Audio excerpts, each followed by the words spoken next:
जी हाँ, नमस्कार। आदमपुर उपचुनाव जीतने के बाद भारतीय जनता पार्टी की संख्या 40 से 41 विधायकों की हो गई है।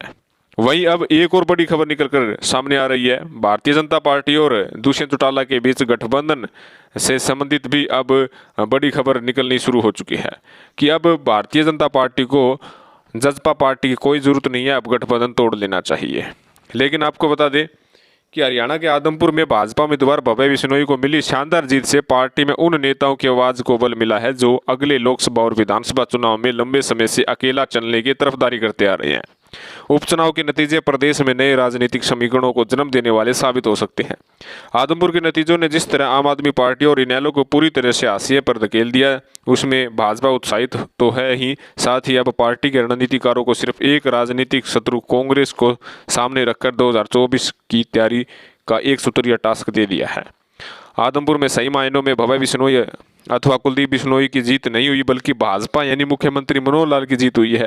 हालांकि इस जीत में उप मुख्यमंत्री दुष्यंत चौटाला की जसपा को भी शामिल कहा जा सकता है, लेकिन जसपा नेता आखिरी दिनों में ही भव्य बिश्नोई के हक में चुनावी प्रचार करते हुए दिखाई दिए। भाजपा से गठबंधन की मजबूरी के चलते ही दुष्यंत चौटाला को मुख्यमंत्री मनोहर लाल की रैली के मंच पर भव्य के लिए वोट मांगते हुए देखा गया है। दुष्यंत सिर्फ कुछ बार ही आदमपुर में नजर आए, हालांकि आखिरी दिन उन्होंने अपनी पगड़ी भव्य के सिर पर रख दी थी। मुख्यमंत्री मनोहर लाल पहले चंडीगढ़ बैठकर और फिर आदमपुर में उतरकर, और भाजपा के प्रदेश अध्यक्ष ओपी धनखड़ ने फील्ड में जाकर जिस तरह भव्य बिश्नोई के हक में हवा का रुख मोड़ दिया, वह काबिल तारीफ है।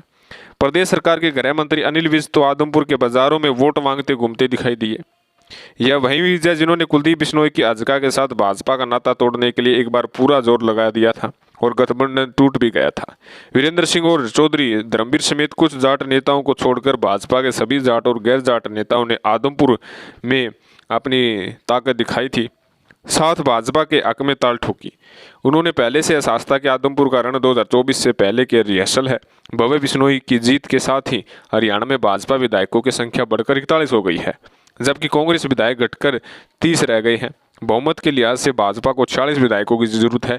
फिलहाल जसपा के 10, 7 में से 6 निर्दलीय विधायकों का और एक अलोपा विधायक का भाजपा के साथ है। भाजपा में एक बड़ा धड़ा चाहता है कि दुष्यंत चौटाला की जसपा के साथ गठबंधन तोड़ लिया जाए, जो कि 6 निर्दलीय और एक अलोपा विधायक भाजपा के साथ है।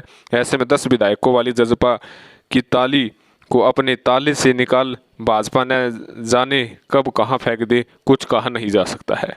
तो कहीं ना कहीं अब भाजपा और जसपा के गठबंधन में भी दरार आनी शुरू हो सकती है।